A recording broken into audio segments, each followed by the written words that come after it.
JoePags.com, Facebook, Twitter, Instagram, email. It's all right there. Also Newsmax TV. It's the Joe Pags Show. Glad to have you here. Really glad to have back the president of Judicial Watch. It's Tom Fitton. Tom, how are you?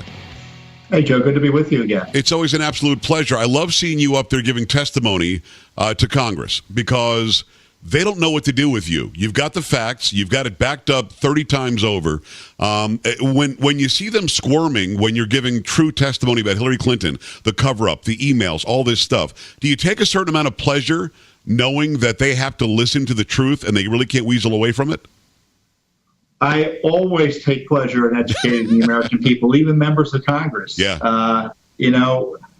It's one thing to have an opinion on material, Joe, and it's fair to have opinions on material, especially well-informed opinions. But we're relying on government documents to present issues of concern to the American people. That's what our goal is, to educate the people about the way their government operates, and it's operating terribly corruptly these days. And our goal is to try to change that. It's Tom Fitton, President of Judicial Watch. Follow Judicial Watch on all the social media. Follow Tom as well on the social media. I mean, you're right. All the information is there, and it's government documents. We know that she was, handling classified and top secret information in a horrible way. We know that Obama knew about it when he said he didn't know about it. We know that she was sending it to her assistant, who was showing it to her husband, Anthony Weiner. So with all this out there, Tom, why hasn't anything happened till now? Is it really because the Department of Justice was infiltrated by those working for Obama and maybe even leftovers from Clinton, for all we know? Is that why this hasn't been investigated? As you said, it's all right there. Well, during the Obama years, during the Obama administration, it was a sham investigation, obviously to protect Hillary Clinton, right, and also to protect others, including Barack Obama. We just had this astonishing disclosure we announced today as a result of federal court order discovery. The FBI, Bill Priestap, who is a top FBI official who was running both the Clinton and Russia investigations, so he's a senior guy, he admitted they found and had to go to the Obama White House, specifically the executive office of the president, to find Hillary Clinton's emails.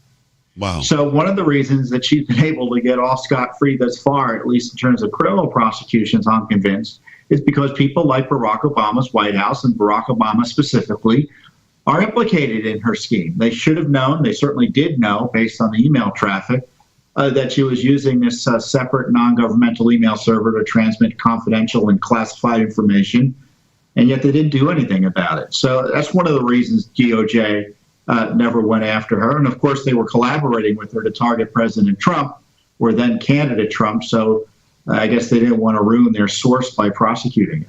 Well, when you say that they went to exactly when they went to the executive offices, are you saying specifically Barack Obama had the emails, or his staff had the emails, and they were actually just keeping them away from investigators on purpose?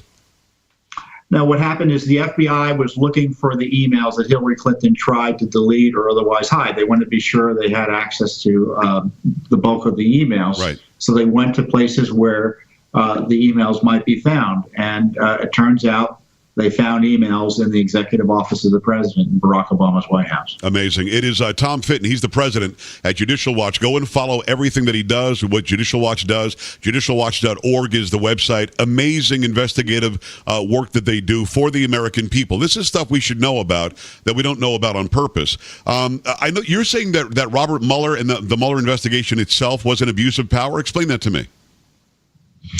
Well, the report specifically is an abuse of power. I think it's his final abuse of power. It was a report that should never have been written, certainly not the way it was written.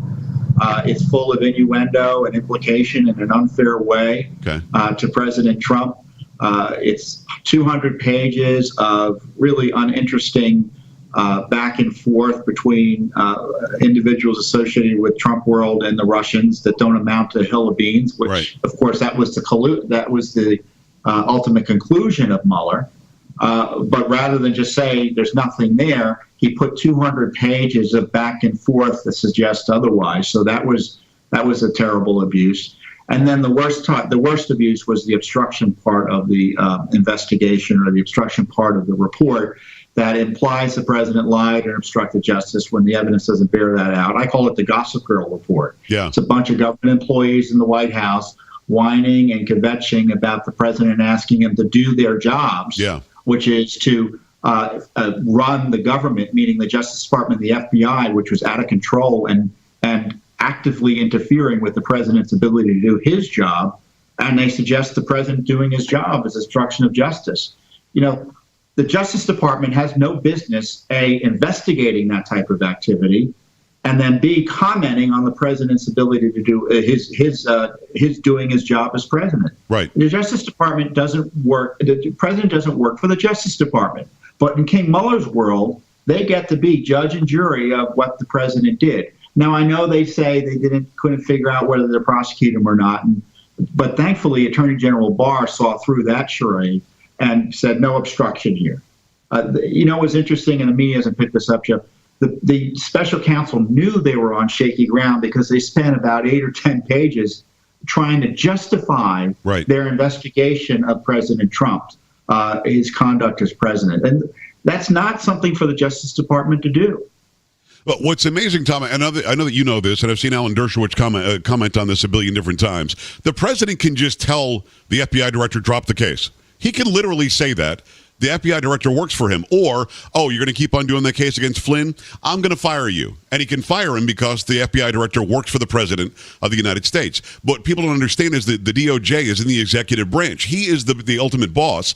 And so he almost literally can't obstruct justice unless he does this Richard Nixon stuff about stealing documents or whatever it was from Watergate and from the Democrats. At the end of the day, he had every right to say, hey, can you see fit to drop this thing with Flynn? I mean, he's a good guy.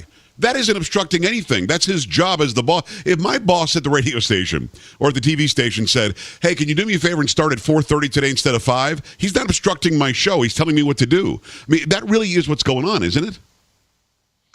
It is. And it turns every hiring and firing decision, every discussion the president has about the conduct of his employees into an opportunity for Justice Department deep state prosecutors, in this case, who hate President Trump, to harass him with endless investigations and harass people around him with endless investigations. Who would want to work in the White House if they know that every judgment the president makes can be subject to criminal investigation? This is a wild expansion of the Justice Department's powers.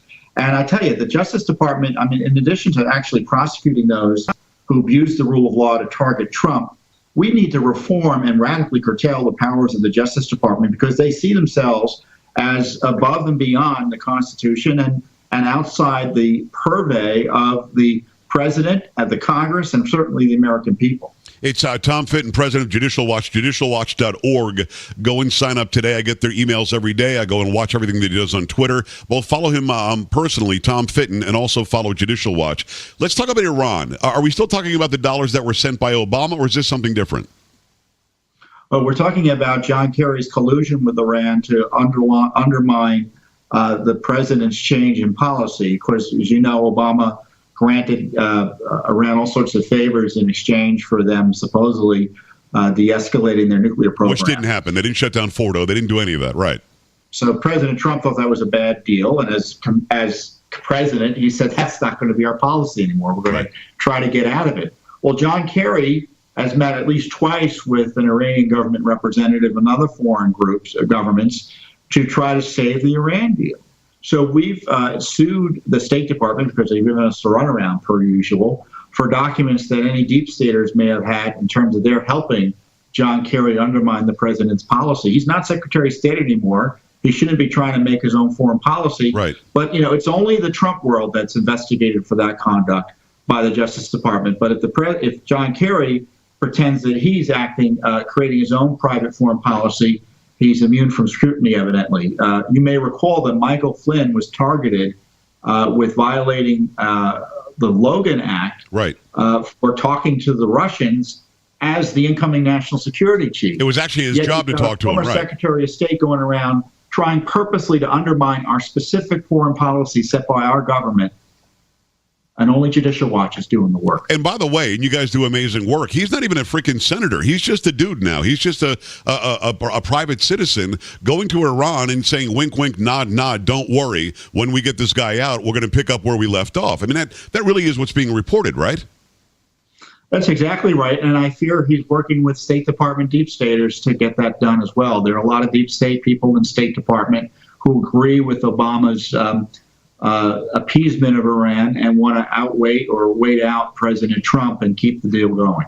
I know that you deal in fact. It's Tom Fitton, president at Judicial Watch. So let me ask you factually for an opinion, which sounds kind of weird.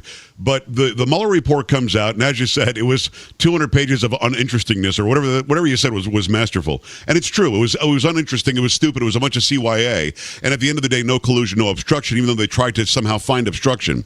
Now, the Democrats who were in love with Robert Mueller, and I think Chelsea Handler actually thought about him in some weird sexual way. We'll leave that alone for right now. But these Democrats who were saying impeach 45 were waiting for this report to tell them why they can impeach him. Now the report is out. There's nothing to impeach him on, and they've actually raised the rhetoric. Twitter is even on board. Let's impeach the president. Republicans for impeachment of the president. Tom, what is your opinion based on what you know that about them basing the results of the Mueller report as a reason to go forward with impeachment? What the hell's going on? Oh, I think this was predictable. That's why I opposed this Mueller report, because I knew what the game was. Right. The anti-Trumpers of Mueller's team want to create a document that their allies in the House and Congress could use to try to kind of create an impeachment argument against President Trump. Democratic leaders aren't terribly impressed that there's much of an argument to be had. Right. So getting hung up on the word impeachment may be a distraction. The question, will the harassment and abuse of the president and the attempt to overthrow him continue? And yes, it may not be called impeachment because there's a fight within the Democratic Party as to whether that will proceed. Yeah. But they are continuing with harassing subpoenas, trying to use the IRS to get at his tax records improperly, trying to subpoena his accounting records, his confidential business records. This is unprecedented harassment of the president. It started during the campaign. It continued with the appointment of Mueller, and now the baton's been handed off to the Adam Schiffs and the Elijah Cummings of the world. And you're not surprised by this at all? No. The good news is the impeachment argument has suffered in many ways, a debilitating defeat. I didn't think there was anything there. Right. But even Mueller couldn't concoct an impeachment theory for the radicals who hate President Trump. It's crazy. Tom Fitton, Judicial Watch. You guys do incredible work, Tom. I urge everybody to go judicialwatch.org. Follow Tom on Twitter. Follow Judicial Watch everywhere. Check out the YouTube videos, too. Thanks a million, my friend.